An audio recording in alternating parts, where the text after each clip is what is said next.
Yeah, I think we can get started. May I ask a question before I start? Absolutely. Can you tell me about the Community Board '06?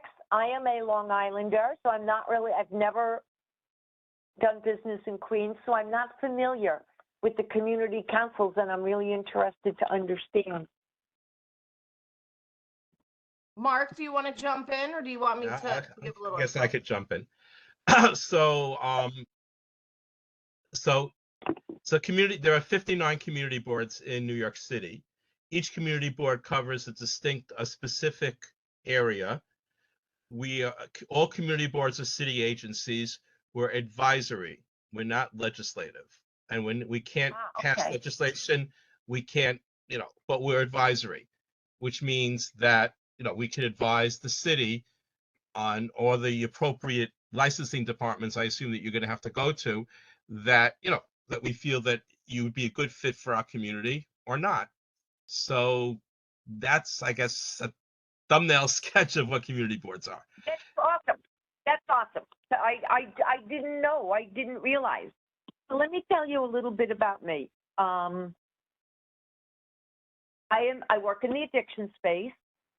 I am one of the teams that created the intensive outpatient model of treatment back in 1982. The first facility I opened with 4 other people was in Garden City, New York on Franklin Avenue. And after 11 years, that program was sold. And the people who bought it, I didn't see eye to eye with them philosophically in terms of the way they treated patients. So I chose to leave, and I went around the field on Long Island and interviewed, and I really didn't like the way anybody did treatment, actually. Everybody, and this is back in like 93, and everybody was all about, numbers, numbers, numbers. No one ever talked about patients. So I decided to go into an absurd amount of debt, and I opened up my own program. I did, the certificate of need, or everything that needed to be done, the space, built it out, construction. And I opened in January of 1995. So this is now 29 years. It is named the Kenneth Peters Center for Recovery. I named it after my dad. He died in 1991. He was a recovering alcoholic, and that's what got me interested in this work. So, that being said, I just had one little facility in Syosset, very happy. I work with a lot of the New York City unions like FDNY, NYPD, sanitation, et cetera. And at that point, a lot of New York City employees lived in Suffolk, and they were driving to my Syosset location. So FDNY said, "What I consider opening in Suffolk," because the gas prices were going up, and their guys didn't want to pay so much for gas. So I opened in Suffolk. So I have a second facility. I opened in 2007 in Suffolk. And now, I'm 29 years into this. I'm 71 years old. And my referents are asking me if I could do something in Queens. And that's why I'm here. Who asked you? My referents. I work with employed people. Okay, they're higher functioning, higher denial. I work with NYPD, FDNY, sanitation. I work with the railroad, National Grid, PSE&G. That's who I've been working with for 40 years. So they asked if we could they didn't have a program that had the capabilities we do in terms of understanding Department of Transportation law, et cetera. So I just want to open a little program in Queens. It'll be a nighttime IOP. It's going to be relatively small, I imagine, unless we get busy. It's a satellite off my Syosset program. Now, I've already met with, there's a program right around the corner, Regal Park Counseling, and Allison and I met with their whole team. And we're going to work great together because they do what we don't, and we do what they don't. So I think it's going to be a great a great collaboration, because one of the things that I'm known for on Long Island is if someone comes to me and I can't help them, if my program isn't the right program, I get them to the program that's best for them. Because that's what we need to be doing as a profession. You know, we need to get people, because not every program is for every patient. So I'm real excited to work with Rego Park Counseling. And I spoke to Avram. I don't know if you know Avram Schick. He runs RevCore in Queens. I spoke to Liberty Management, who has Arms Acres in Queens. These are all 30 and 40-year friends of mine, because I've been in this field, you know, like, as I said, 42 years. So Oasis has already approved it. They're thrilled that we want to go into Queens. And I am here to speak to you and, you know, ask what your concerns are, what your questions might be.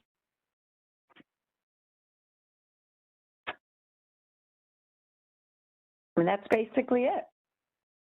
Can you just remind me your name again, since I have Allison's Sure. name, but I don't have yours?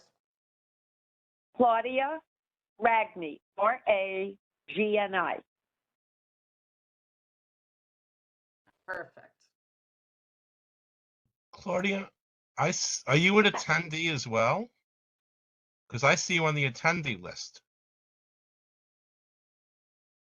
I know, it's weird. It's like I'm on twice. It's like I kept trying Okay, to get 'cause on I the could- video, Hold on. but I'm not. I couldn't get you. on, and now I called in, and I'm on the call-in user. It's just weird. Okay, so hold on. I just promoted you.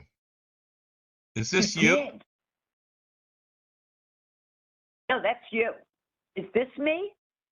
I see Claudia. I can ask you to unmute.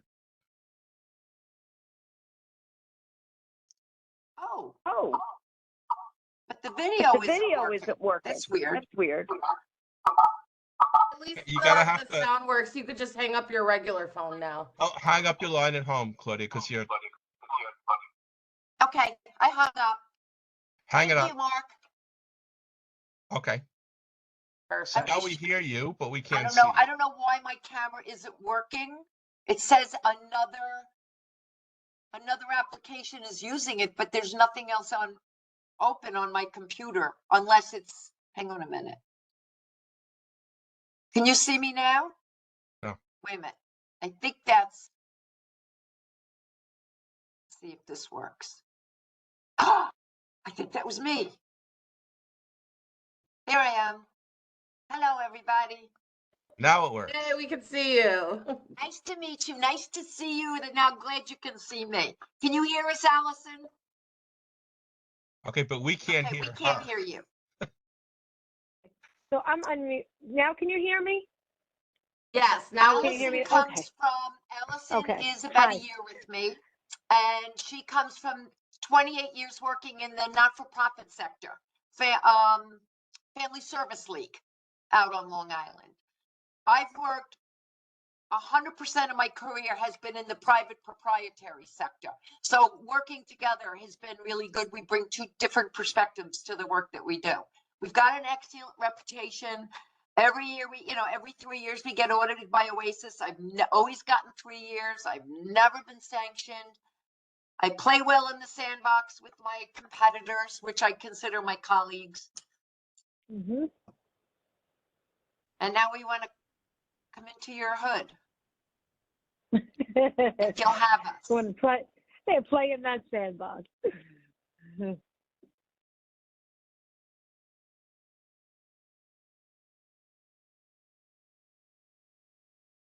One quick question for you. When it's a satellite office, and I work in the nonprofit sector too, so satellite, are they going to be Can't hear you. remoting in, or will they actually get to come see you in person?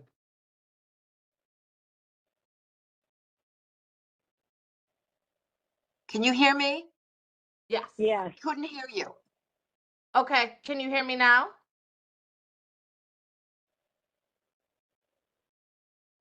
This is I crazy. can answer that question. Okay, I perfect. can answer Allison. that question. Here we go. We're a mess between the two of us. You can't We make hear one Allison person, right? either. Is that me? Can everyone else Yes, hear it's you. We Allison? can hear you, Claudia.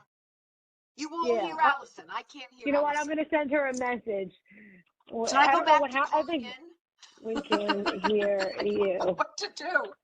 I am on the phone also. Yeah, I'm on the phone also and video. What should I do? But I just teamed her. I just sent her a message because I'm literally on my earbuds on my phone hearing you. I don't know what happened. Maybe it's our system. But to answer your question, as the satellite, for that very small IOP, it will be in person. We do a little bit of hybrid services throughout KPC, through the Long Island offices, but we like to be in person mostly. And this is going to be such a small program in the beginning. We will have them coming through the office. Yeah. And then do you guys also do medication assistant treatment, or is it just I'm groups? gonna and try individual muting therapy? and then calling in. Yeah. I'm going to tell her yes, do that. I apologize for all this. This was really stressful trying to get on. Really back and forth. I'm like, oh my God, I'm trying to get on. What's this? What's that password? But yes, medication assisted treatment. Yes, we definitely do that as well. It's a regular 822. You know, the Oasis 822 license, and we have MAT providers. Yes, and definitely do a lot of Vivitrol, Sublocade, Suboxone, and we also collaborate with we don't have anybody here on methadone, but not because we don't like it. It's just that nobody is on it. But we are definitely well networked and provide that as well.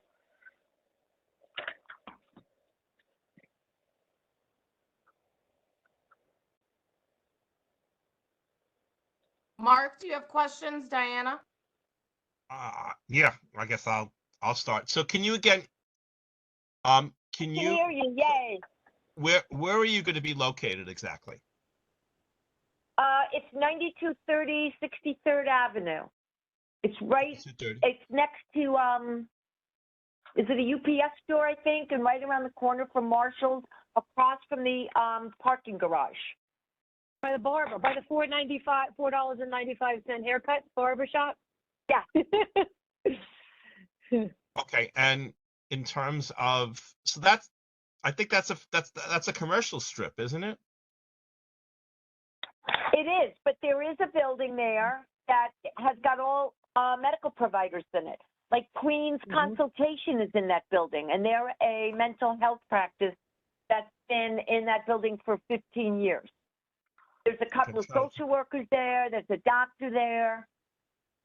I'm trying to think, because I'm a social worker. I actually work at a clinic. It's called Comprehensive Care.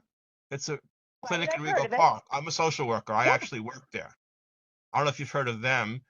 It's at I have 67th heard of Avenue and Queens Comprehensive Care. Boulevard. We are just north of just north of Queens Boulevard. Okay.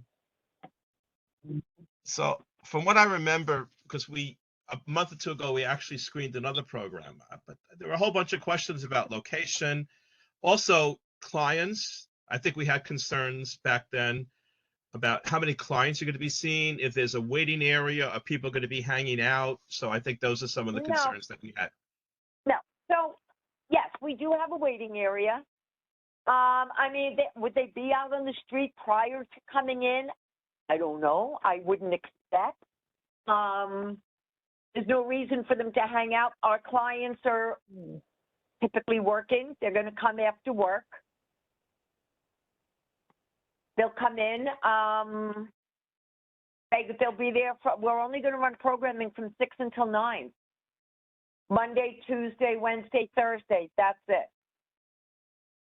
Okay. So they're all working people. So they're not going to be hanging around on the street. I mean, I've had this concern in my other facilities as well, and we have never had a problem. And what type of, so you'd be doing groups as well as individual? Mostly group. Mostly group. Yeah. Yeah. And you know that coming to this community now, we're going to be having cannabis shops. Yeah. Hey, the first cannabis dispensary was opened up inside an Oasis 822. Was opened up inside a drug and alcohol clinic. So yeah, it's everywhere. Like bars are on every corner. Indeed.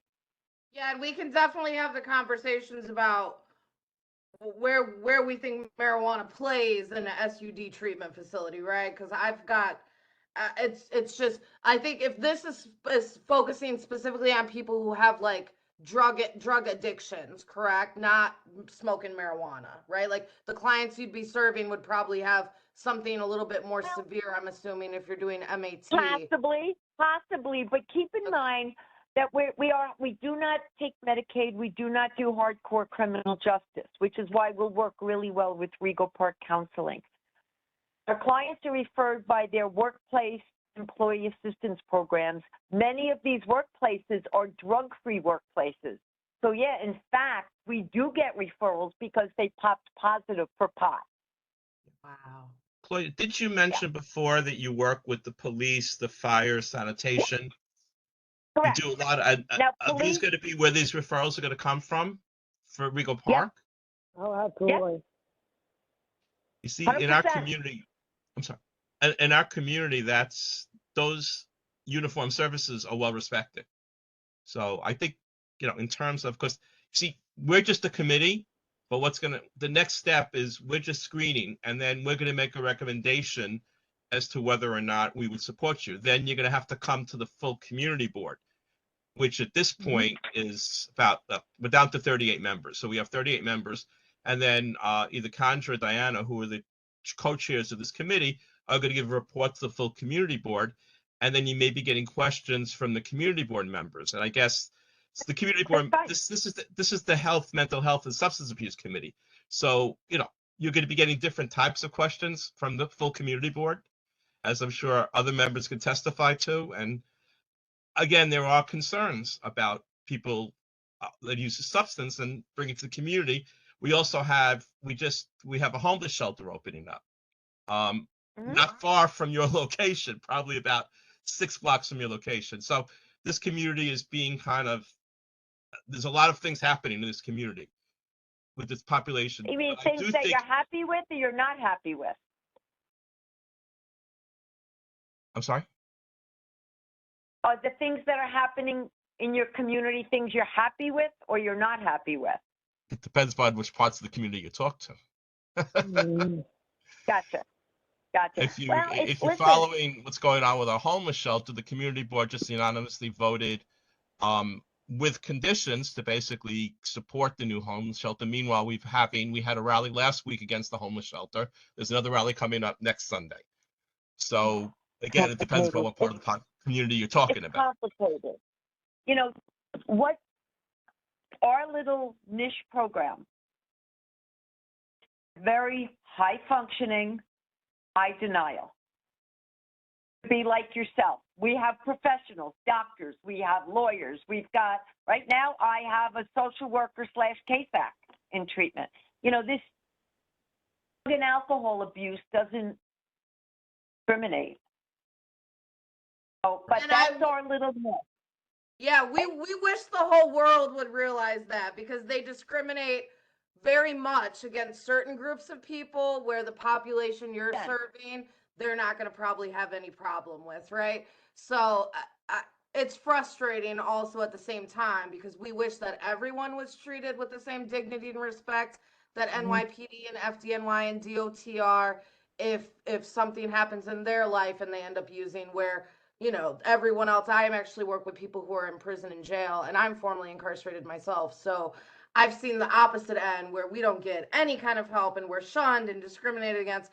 So I think this would be a great opportunity also to just you guys talking at the community board meeting about your clientele might open some eyes of some of the other community board 100%. members to realize that this is not just a criminal problem that Oh, no. everyone can suffer from substance use at some point, right? Depending on what they've been going in. So, but I agree with what Mark said. This is definitely a population that our community board will probably not push back on at all because of the respect that they have.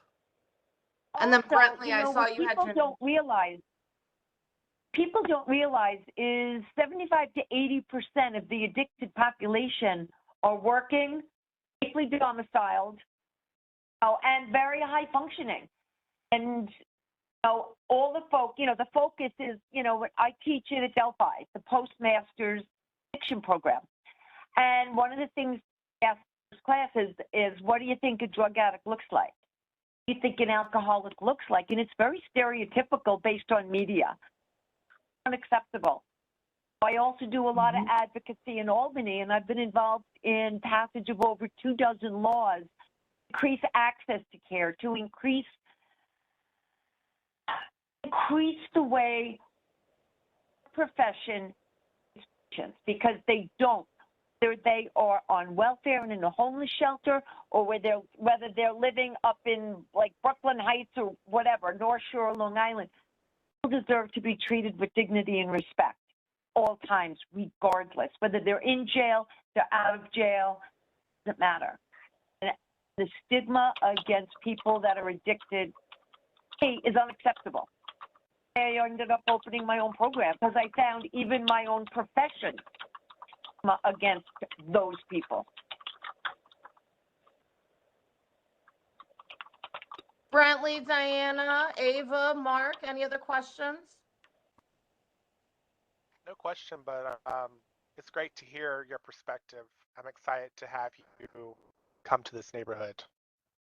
So thank you for your feedback tonight. Be open, come visit us. Thank you. Yeah, I agree. I think this sounds great. I do have one question though. So you mentioned that you are partnering with, another provider in the community. Is that, and you mentioned that they have different populations. Is that, and I'm just trying to understand what the relationship is. No, it's not a partnership. What it is, even though I'm not required, this is a satellite off my SIASA program, even though I am not required to advise people in the community, the reality is my network of colleagues is primarily in Long Island. I need to build my network of colleagues in Queens. Someone presents to me, I'm not the right fit. I need to get them to the place suited for their needs. So I met with Regal Park Counseling, which is right around the block.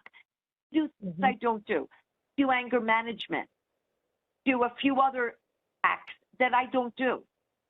If I have someone that needs that, now I have a seamless, warm handoff, another program. I know Gay Hartigan from Arms Acres.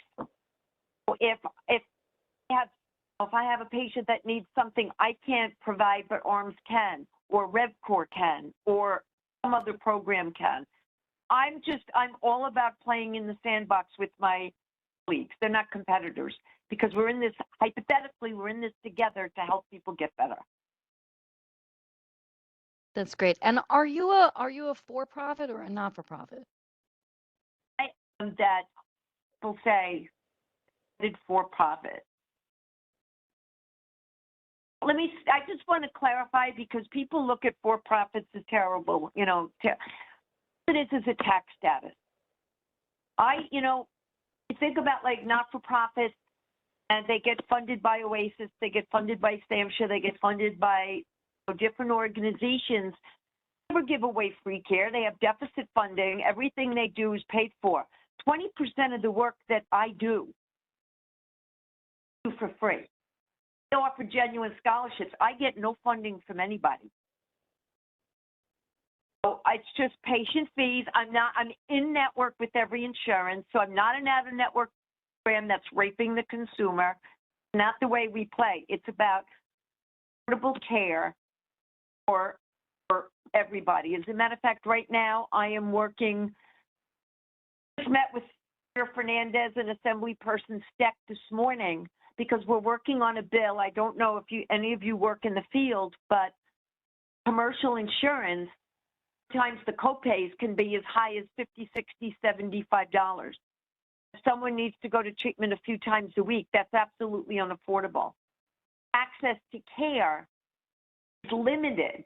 A lot of hardworking citizens. So along with Rob Kent, who used to work for Oasis, we wrote a law, change existing insurance law at a regular copay, a year's worth of treatment. It would be like pregnancy. If you get pregnant, you've got, depending on the insurance, but the average copay is $500 that whole pregnancy. That's the parity, medical side. That's what we're fighting for, and we'll probably get past this legislative because we've got unbelievable support in Albany. Because if a patient has a $500 copay, an entire year's of treatment, that really works out to $10 a week. Just about anyone can afford $10 a week. That's what I'm working on now in Albany. It's an access to care issue. Yes, I am with profit, and it's really just a tax status. So I decided to retire. I had something sell and transfer. I have a retirement plan. I've never had a retirement plan. But believe me, Rob Kent, who used to work at Oasis, said, I act more like a not-for-profit than not-for-profits on Long Island do. Somebody calls for an intake, we get them in same day or next day. So it's very, very patient-centered. Anyone here work at an Oasis program? You So do? I'm in a nonprofit, but we have Oasis contracts. We have an outpatient program, and we're opening our mental health.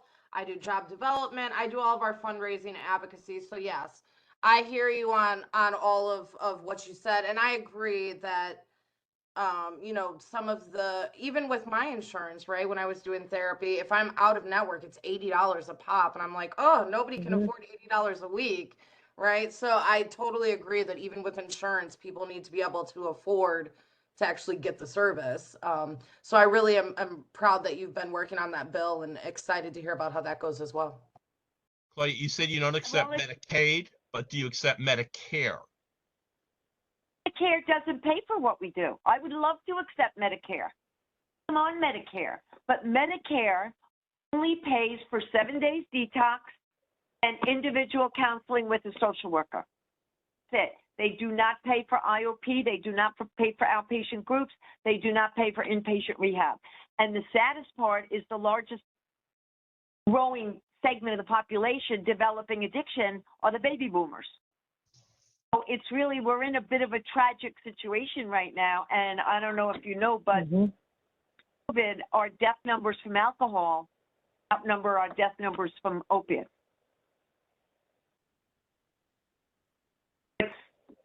Yes, I wish I could take Medicare. I mean, when we have seniors, if they can't afford it, we scholarship them. Like veterans have TRICARE. TRICARE also doesn't cover individual therapy with a social worker. Well, I'm married to a disabled Vietnam vet, so you know I have a soft spot for veterans. You know, I get a veteran, of course, I'm going to scholarship them if they can't afford treatment. They have nowhere to go. The system is so broken. It's just so broken. You know, when you're presenting to the community board, definitely speak about those scholarship opportunities for like the seniors. I just think that's a really amazing thing. And I think the whole board will really think that's really amazing that even though you're for profit, if there's someone that, you know, can't afford it, that you do provide those scholarships. And especially because we have a lot of seniors. And I would love if you would mention the statistic about alcoholism also. You know, just some of those stats, I feel like sometimes it's always good to keep educating, right? Like we spend a lot of our time on the community board educating. So, you know, I don't think a lot of them would even think that alcoholism rose so much higher than even opioids during certain time frames and just kind of all of those things. So definitely a lot of what you said tonight, make sure you hit on when you're speaking to the whole board, because it'll just be really good for them to get that information. And also to have this as a resource specifically for all of our folks that are working in that private proprietary sector and that need this support. Thank you. I certainly will. Thank you for that. Claudia, People are typically at that 38 you said? Typically 38 people at that meeting? Well, the full board is 38 people, but yeah. But then we also have What an I'll do is audience. I'll bring 38 packages of who I am and what we do and all that That stuff. would be great. That would be wonderful. If you Mhm. could prepare 38 packages, then you're going to cover. Do Absolutely, 40 we'll do that. because 1 or 2 for the office. Right now there are currently 38 members of the community board, and then in addition we have the office. So it'd be great to have. So I would do, if you could put something together, 40 would be great. And then you could bring We it will to the do that. meeting, and everybody on the community board will get one, and they can look at it. And I think in terms of, I agree with what Kendra's saying in terms of, using this opportunity to educate, as well as, Right. so again, the protocol is going to be, I guess, either Kendra or Diana is going to report out from the committee.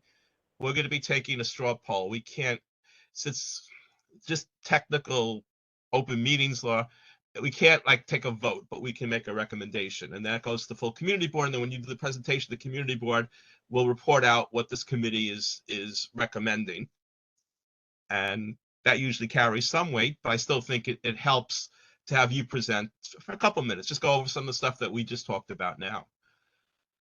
Okay, pleasure. We're going to have some fun, right, Allison? Absolutely, yes. I apologize. And definitely, I think we can all, oh, Brentley, you had another comment? I apologize if you mentioned this, Claudia. I did come in late. And I was just wondering, are all the clients that you serve, they'll be referred to you all, or do you accept people that, have they want to get the support and they just come in and ask if that's possible? Walk-ins, I mean, most of our patients are referred to us. A Okay. walk-in, we get walk-ins. Yeah, someone walk, absolutely. Yeah, one of the things Someone we who shows up at my door. Yeah, Percent. perfect. One of the things we do in our community is we want to make sure that whatever business entity comes in, that the people in our community also feel that they have those services available to them, and hopefully those doctors in our community would refer them to you. But we just wanted to see if that's also something that's a possibility. Also, I'm also going to send you a link. I work for a nonprofit in Queens, and we do offer military services as well. I don't want to take business from you, but if you have any over, No, I'm going to listen, send you the link. me your So, information. That's what I'm Yes. saying. We need to find our peeps in Queens. yeah. Got veteran services? Where do you work? So our main office is in Forest Hills, but we have locations in Jamaica, Woodside, and Flushing. I'm going to send you the link right now in your personal chat, so you can have the link to our page. Right. But I do think Brantley just to piggyback on what Brantley's saying, yes, once you're approved and you come here, then it'd be great for you to network. Like already I gave you Comprehensive, which is just going to be a few blocks from you. Though it's interesting because I work at Comprehensive. I think I'm one of the few therapists who actually go to the clinic. Everything is now virtual with Comprehensive. Yeah. Everybody's virtual. I hate virtual. You're not virtual either. We're in the clinics. Don't worry. We're not virtual. We have the option, but we're mainly not virtual. But to find out the 80%. other service providers here in the neighborhood and maybe do cross referrals, that would be great. Mhm.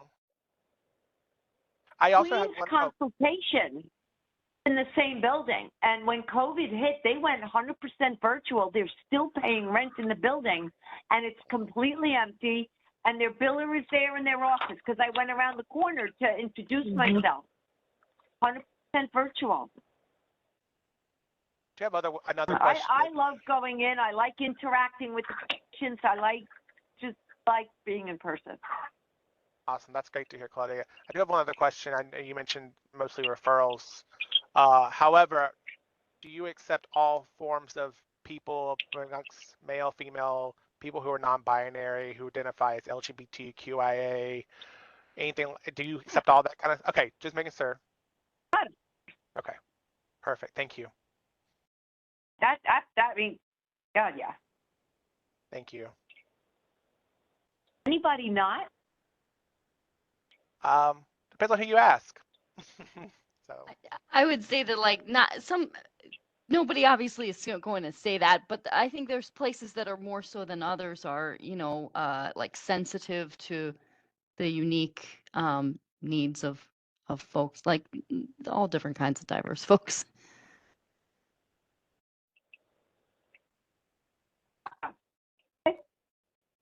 So if there are no other questions, you guys can get off and then we'll discuss amongst ourselves. And again, I think it's pretty obvious we really are strongly supporting you all. But then we'll also, I know Heather will get back to you about the next community board meeting. It's in March, so that way you can come and do your presentation as well. Do you know the exact date of that community board meeting, Mark? So 13th. it's They interesting. told I me just March found, 13th. no, March actually, I just found out today. I just literally came from another meeting, and it looks like we moved it back a week because March 13th is Ramadan. So I think we Oh. moved it back to a week before. You can confirm that. I was just at a meeting for the Aging Social Service and Disability Committee, and Bruce said he spoke to Christine. Bruce is one of our other chairs. He chairs a different committee, and Okay. he spoke to Christine, who's now the acting district manager, and she told him that we moved the meeting. It was originally scheduled for the 13th, but then we moved it back a week because of Ramadan. The 20th. To That the would be 6th? March 20th. No, Oh, it's a back week. or No, we moved it back. We moved it back to the Well- 6th. Oh, moved it back to okay. March 6th. Okay. Backwards. We moved it Okay. back to the Okay, gotcha. 6th. March 6th. Because Ramadan starts on March 10th, and Yeah, it runs the whole month. It runs for Oh, a yeah, month, Brent's gotcha. Okay. so that's why we moved it back a week. I have Okay. one final question But, before. but Claudia, you can reach out to the office, speak to Christine, and she'll confirm that it's. Mhm. I'm pretty sure now we moved it back to March 6th. And what? There. Phone number there for Christine? Christine Nolan, she's the acting district manager. Claudia, if you just call the main number and just ask for Christine or Barbara, they'll all know the dates. Yeah. The calendar. And the other thing is too, if you could, I know the meeting starts at 7. We probably won't get to you till later on in the meeting. But it'd be great for you just if you come at 7, you can hang out, get a feel for the room, meet some of the folks in the back, because we usually have community members. And I'm assuming, again, because of this homeless shelter issue is one that the community is discussing a lot of. This past week at the last meeting, we had a number of comments, community. So I'm assuming we're going to be having some folks coming again to make comments about the homeless shelter. Okay. That Thank you, should be an interesting meeting. Understood. Yeah, exactly. Understood. Oh, So yeah, that's what I'm saying. It may not hurt for you to come around. And a lot of Yep. them leave. It would be nice if they would be hanging out when we get to you in the agenda.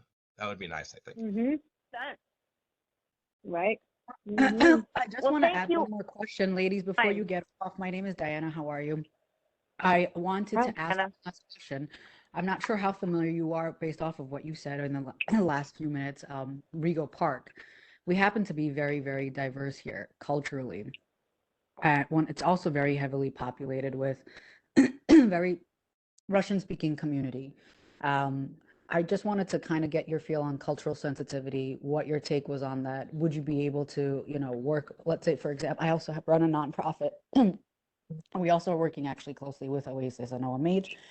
We're actually also on our way to doing the same exact thing. However, it's a very, very crucial, important factor when we're talking about cultural sensitivity across the board. Knowing the cultural background, knowing the individuals, I think we can say that when we know the cultural background just a tad bit, there's a sense of understanding that also gives the client a sense of relatability. I just wanted to 50%. so I wanted to get your take on that, what you thought about that, what your feelings on that were, and if that's something that we could, also discuss in the future and how we can make that a reality for everyone in the community. Hired who's going to head up on the IOP there, see cultural, part of the LGBT.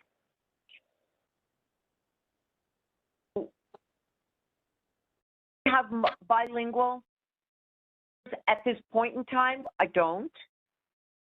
Have we looked into translation services Okay. of interviewing for other positions? If I can find somebody that's multicultural, but the reality, Diana, is I can't be all things to all people. Of course It's so not. important for me to know my colleagues in the area is pure Russian speaking. understand English, I can't get a translator, whatever. I need to get them to someone who can. Correct. You know, Queens is the most culturally diverse county in the state. Yes. Some people say in the Very world. mindful of it, but I also don't pretend. I'm not going to pretend to be all things to all people because nobody can. Correct. We'll do our absolute best to get every patient who walks through our door a place, whether it's our place. Fairly said. I appreciate the transparency. Thank you.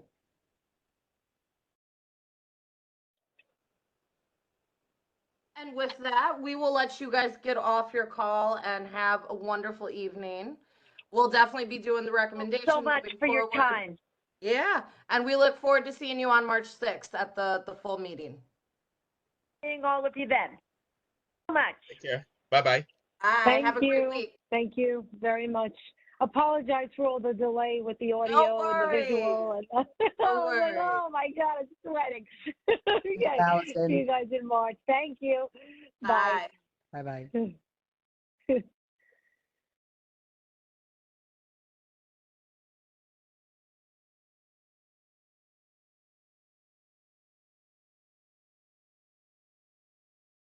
All right. Looks like we are good Okay. with no one else on the phone. Hi. So, do we have to take like a vote on this recommendation? Is that how it goes? Yeah, I mean, I think we could take a poll. Again, it's not Poll. because we're not meeting in person. Right. Gotcha. So, So it's a recommendation, and then I don't know if Kendra, you, Diana, are going to report out at the Yep. community board meeting, but you can report out our vote, in terms of what we think. But do we have quorum? I thought that if it's a virtual, we can still do it if we have quorum. It's only if we don't have quorum, we could have to do a straw poll. I only see 5. Well, Mark, you're on. I don't count. I'm not on the committee. yeah, Mark Okay. doesn't count. So me, Kendra, Diana. Oh, it's just 3 of us. Okay. So Never how many mind. members? I lost track. How many? Because we lost Dan. Dan dropped off the committee. Okay. Dropped off the community board. So how many members of the committee? 6? I thought it was. I have to look at I just had up the agenda. I can tell you. Sorry. 1, 2, 3, 5. 5 is the committee. So yeah. So we would have probably You had have a quorum then. That includes the public members, Three right? out of 5 then? It's just over half. It's a half plus 1. Right. If you have 3 out of 5, we can do that. that's Then a it's me, quorum. Diana, and Brentley. Yeah. Yeah. Sherry was here, but she may have had to jump off. And she had to get off at 7:30. So, I mean, I definitely move to recommend our support for this center. I think it's a great opportunity because it serves a vastly different population too. So I think that'll help folks understand. But anyone have any comments about that? I don't want to say a comment. I just think there's a lot of saturation right now going on with these centers coming up and popping up in satellites. My only concern is that they don't miss the target, audience, and also that they don't miss actually helping these individuals completely. Not to say that they don't have the right intent. What can happen is a lot of times, just as from what I've seen, when there's oversaturation, that's one of my concerns. But it's Yeah, I mean, oversaturation with just a few is, I think we got a long way to go before our community is oversaturated with things. But, I can agree with what you're saying as well. Brentley, what are your thoughts? I agree with both of you. I think I do agree with Diana, but I also do agree. I don't think it's oversaturated. I also think that we're always needing more options out there in regards to therapy. And I think I agree with Diana, I was doing it in a different manner, but I think that, there could be tons of support options out there, but it all depends on your comfortability. And if I'm comfortable with someone who identifies in LGBTQIA or identifies in supporting it, or, someone who identifies in a certain religion, I would feel more comfortable going to that type of. So for me, I'm for this. I'm for supporting it. But however, I'd love to see like her percentage of what if they do their percentage on like the population they serve. Yes. Because that is, as she mentioned, and as Mark even elaborated, we are one of the most diverse places in probably the entire world in Yep. in the mile radiuses that we serve. So I think if we do, an approval, there should be a caveat that says, we'd love to see we'd love to see your percentage of the population you serve, and also that you adhere to those, what is the term? EDIB, equity, diversity, inclusion, and belonging. Due to that, something that's really, it's not, I wouldn't say it's here to stay. It's just very popular right now because a lot of people didn't have that a long time ago, and it's starting to pop up. And that's just something I wanted to bring up as a thought path. I actually think that's a phenomenal caveat to add in there because it shows what they're normally used to serving, the people that they're serving, and are they really able and ready or equipped to handle the diversity that they're going to encounter here with a satellite office. Sayata at Long Island is very different from Forest Hills, Queens. It is a whole nother world. It's a whole nother world. Sayasa is its whole other world, and NASA is a whole nother world. So I mean, like this is Yeah, I'm from Long Island and I agree with you. He's 83rd percentile in height now, and like We can also, so if you want, we could send them an email, like with the specific question about the breakdown of like the demographics of the people they serve. Yeah, and I wouldn't say just in regards to race, ethnicity. I don't know if they probably measure this because there may not be that question on their intakes, but if I'm they sure have there's some like, kind of metric system that they're keeping yeah, track. if they have that identification of you know,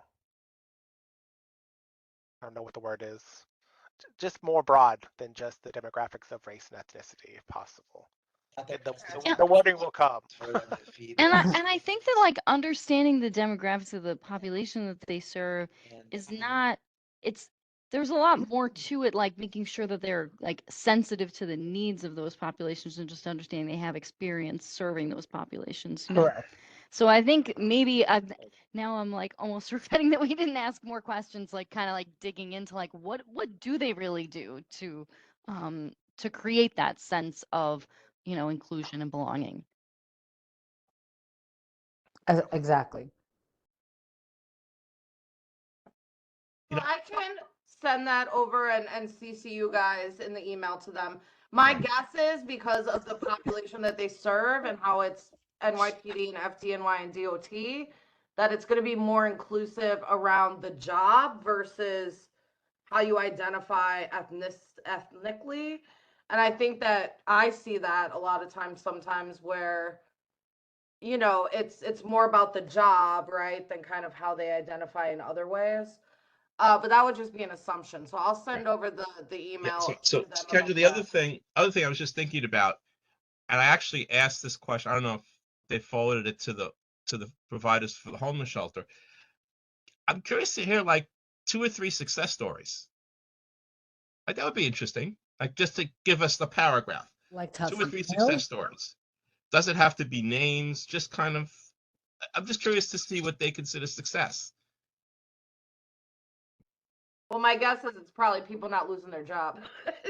I feel like this one is very specific because it's a for-profit and it's private proprietary like industry, Right. So my guess is it's all about just people keeping their job because that's usually like, if someone comes like HR can't fire you, right? Because you have an addiction issue. They can fire you if you're drunk on the job, but if you come to them and say, I'm having an issue, the employer is responsible for helping you get treatment.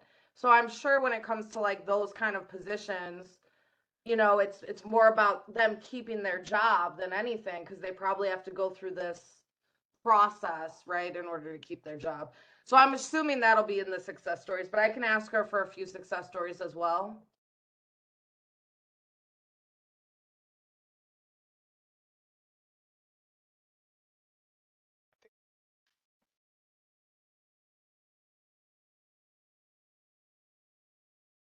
I'll do this follow-up email. So do we not want to do a vote then until we get like this information from the follow-up email? I mean, we can always do a temporary vote, I guess is what it's called, until we hear otherwise. Because that could be wrong. I don't know. I just want to confirm, I'm looking at the agenda. This is where, was this agenda not completed, or did they give the wrong address, or is this someone different that we're talking about on the agenda? Because the agenda has a 95-20 63rd Road.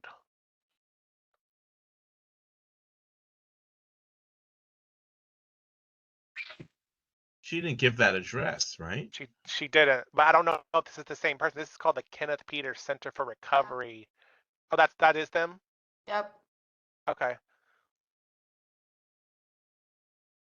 I mean, she may have just been throwing out the address as she remembers it. I don't know.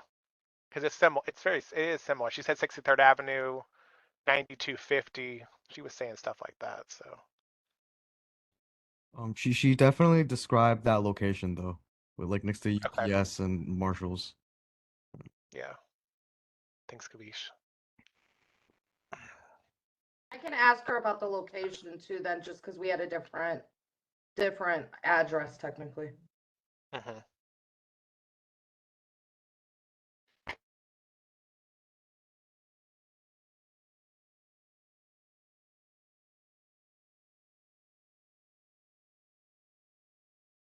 So Mark, when we need more information, do we just hold off on voting then?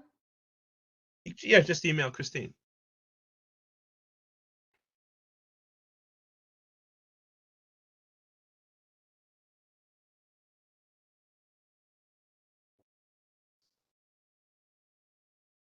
Okay.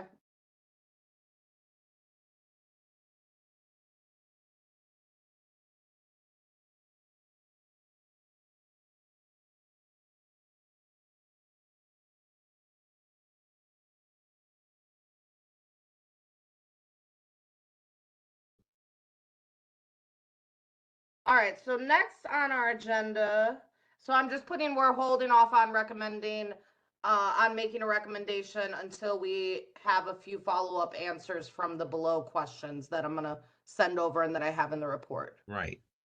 And I honestly, I know there are a few people, like Shari was here for most of it, so I think Shari should have a vote. But other members of the committee who were not here, I don't think it's fair to give them a vote since they didn't hear the rest of it. Does that make sense? Yes. Yeah.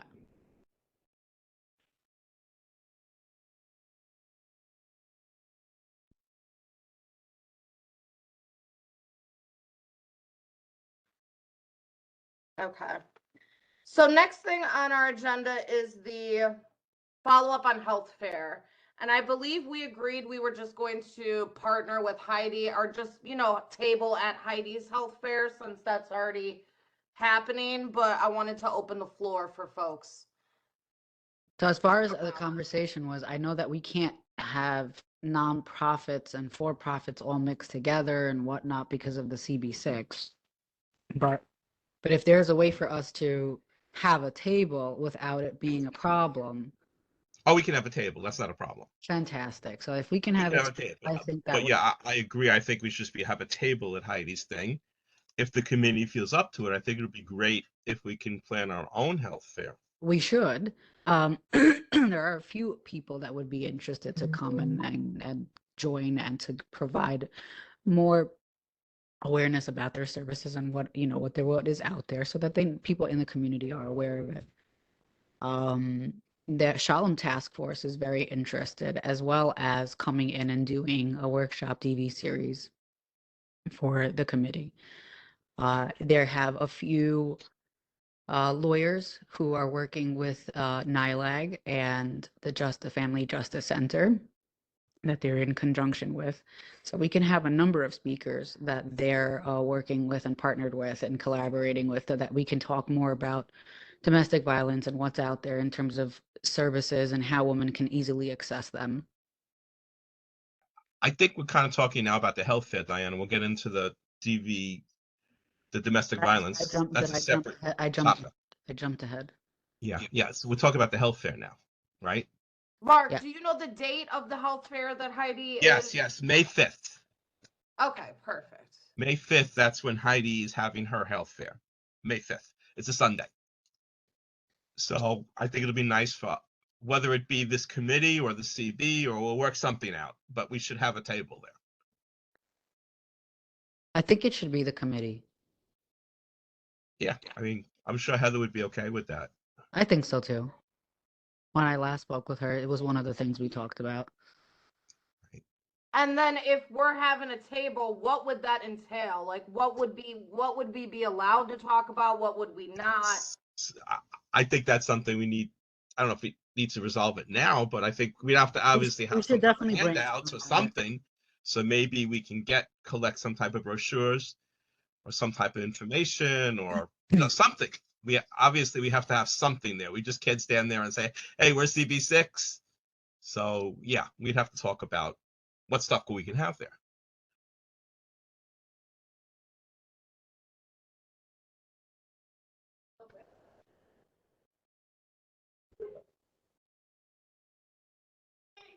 So my guess is well, I don't know how we do that.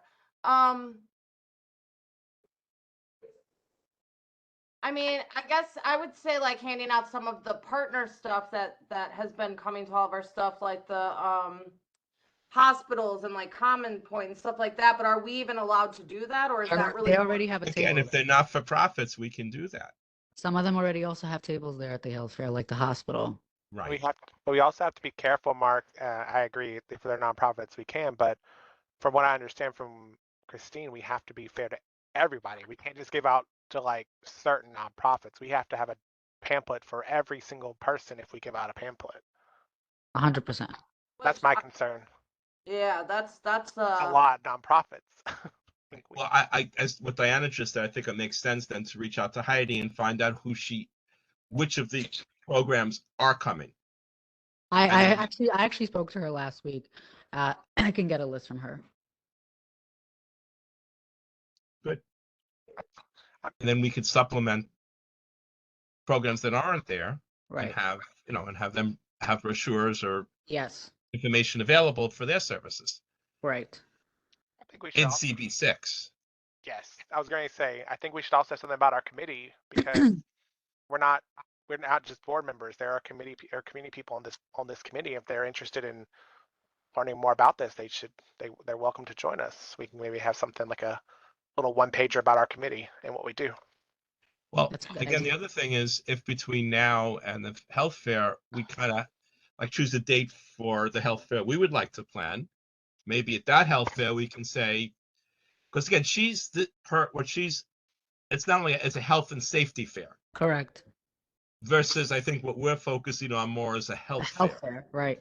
So I think it's even though there's overlap, there's some differences. So There if is. we can There's have a quite a few date and a differences. I've actually time had a and a table. location, by then we can have a flyer and we can give it out at the table and say, hey, come to our health fair. If we decide to do it, I mean, my suggestion would be the Jewish holidays this year come out late. So if we can stay like early to mid-September, we would avoid all the Jewish holidays. So that would be my suggestion about the health fair that this committee would organize.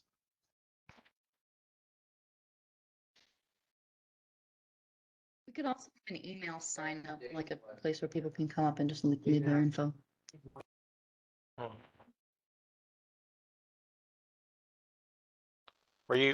Mark, were you still thinking that a Sunday would be a good idea for this health fair? Because I know you mentioned Sunday before we decided to. I think a Sunday would be better. I think we could get more people.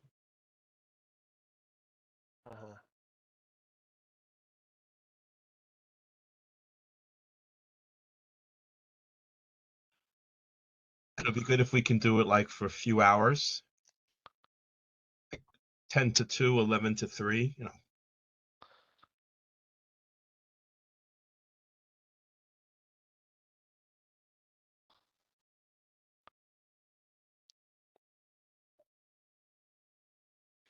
So for this one, do we want to have our next subcommittee meeting like the end of March? And by that time, Diana will have had the list, and then that committee meeting can be focused on all the other folks that we kind of want to highlight at this table that we're going to have come May 5th, you know, because then that gives us kind of a whole month if it's the end of March.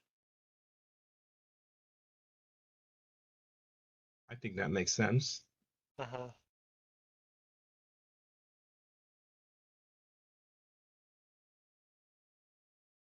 Yeah, I'm looking to. What about like March 26th or March 25th? Would either one of those days work? It's a Monday and a Tuesday, and I can send both dates over to Christine. So if one of them is taken, Okay, hopefully the other one- it's so funny. There's so much overlap here. So it turns out that I just came from an intergenerational meeting, and we're planning to have the intergenerational meeting on the 20. It's going to be a panel. It's going to be on the 25th. So I would suggest that we have our next meeting on the 26th. And I would suggest we book it as soon as possible, because I just checked the calendar and it's pretty empty. So I think the sooner we book it, the sooner the odds are we'll get it. Okay, perfect. So So I'll I, send I that would right over encourage the when- 26th, if that works for everybody. Works for me. Mhm.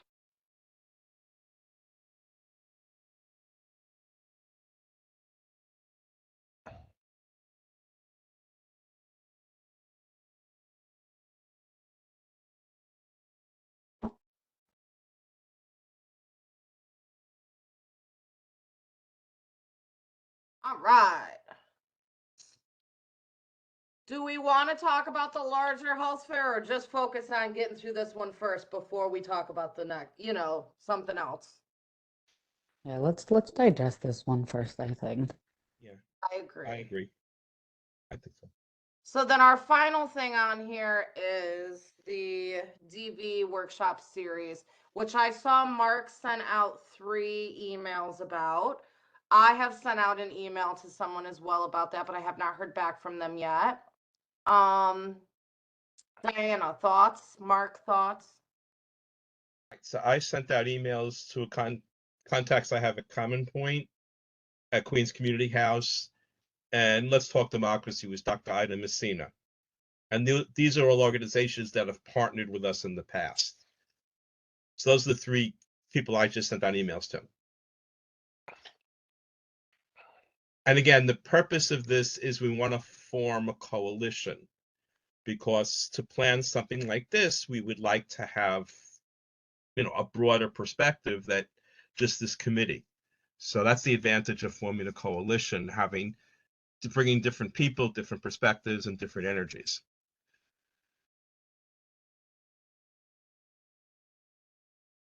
And honestly, it's worked very well with the intergenerational. I mean, we've done now 7 programs with the intergenerational. So, you know, it gives a lot of, and once you do it and have these meetings, it seems to build its own momentum.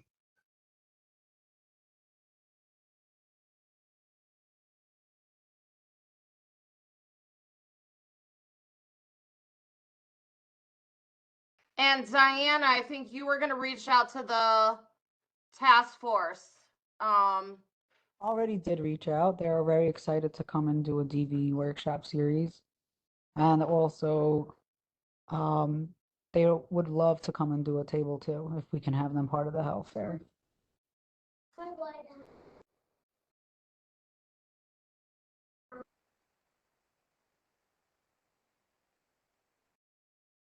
Perfect. So it looks like we're doing what we need to do on that one. It's just reaching out. Hopefully by the end of March, we'll have more of a, you know, figuring out, we'll be able to see more of who's responded, who wants to play a role in it, who wants to be involved in the coalition, who doesn't. So I say just keep reaching out. One thing, because we lost Danny, and he was our good guy around veteran stuff. If we have if you know, if you guys also know of any other veteran services, I can still email him offline. I mean, I it's actually just- do have. I just met someone at a fair. I didn't mean to cut you off, Kendra. I just worries. reminded me. I actually do have somebody. They help veterans out tremendously, and one of them is also helping them out with employment. Do you want, we can reach out to them and see what we can have them come on board and you know, collaborate. Absolutely, I love that. I'm still gonna email Danny too, even though he's not on the community board, and just let him know we still love him and Why not? understand, you know, that he had stuff he was doing, and if he still wants to come and all that good stuff. Kendra, also my nonprofit does military services for active and veterans, but we also do a greater also mental health initiative for families and children. So Fantastic. whatever we need, I can reach out to my people in org. Perfect. Love it.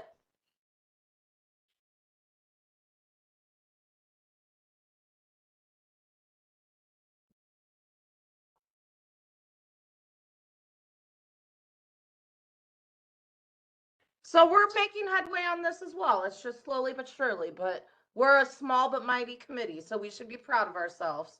Absolutely.